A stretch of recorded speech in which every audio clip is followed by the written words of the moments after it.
silakan duduk Pak Cik.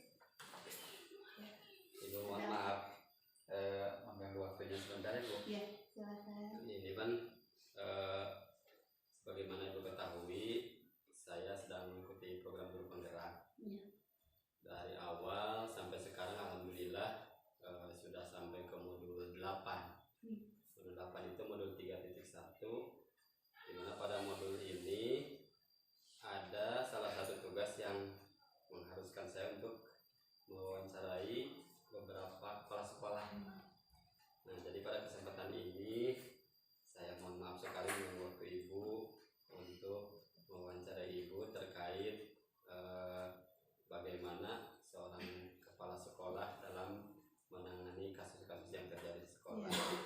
Ini maksud saya mudah-mudahan saja barangkali nanti saya juga mungkin ada kesempatan menjadi seorang pemimpin. Jadi nanti dari pengalaman-pengalaman yang Ibu sampaikan, saya bisa mengambil teladan atau contoh-contoh yang bisa untuk bekal nanti saya ke depan.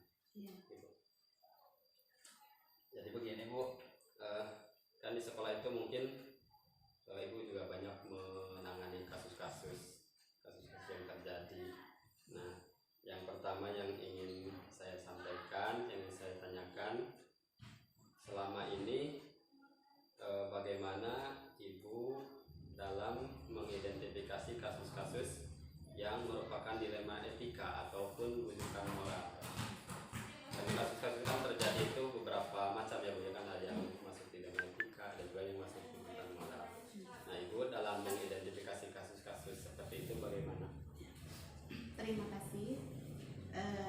Dalam kesempatan ini tadi pertanyaannya bagaimana Ibu mengidentifikasi tentang dilema yang banyak dihadapi ataupun kasus-kasus yang dihadapi di sekolah kita.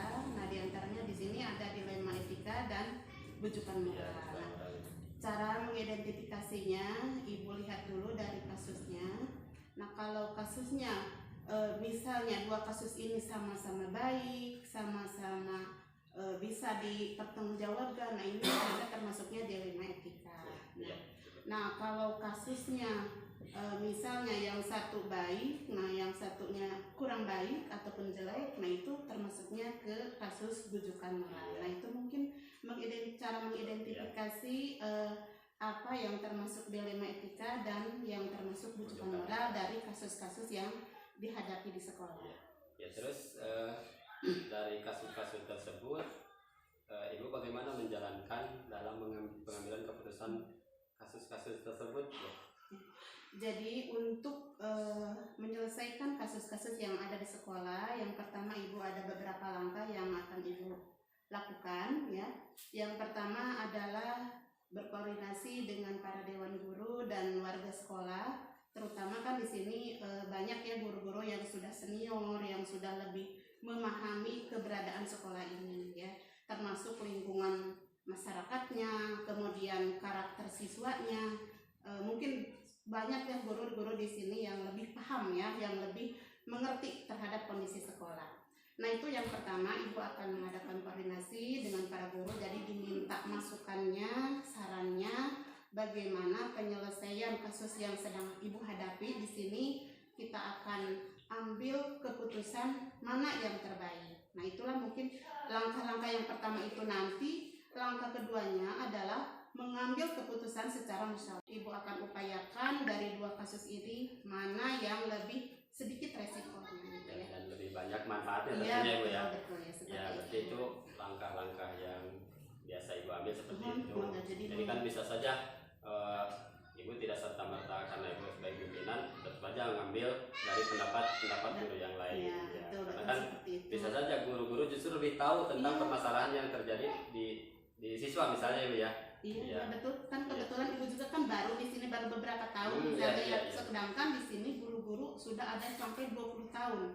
Jadi penguasaan pemahaman mereka terhadap kondisi sekolah, kondisi siswa, lingkungan masyarakat, jadi mereka lah yang lebih tahu. Iya, berarti konsultasi kepada guru-guru yang ada di sini itu lebih penting juga ya Bu ya. Iya, betul. Ya, kemudian selama ini kira-kira yang Ibu anggap efektif dalam pengambilan keputusan tentunya di kasus-kasus yang tadi ya Bu ya, itu yang lebih efektif seperti apa ketika ibu akan mengambil keputusan.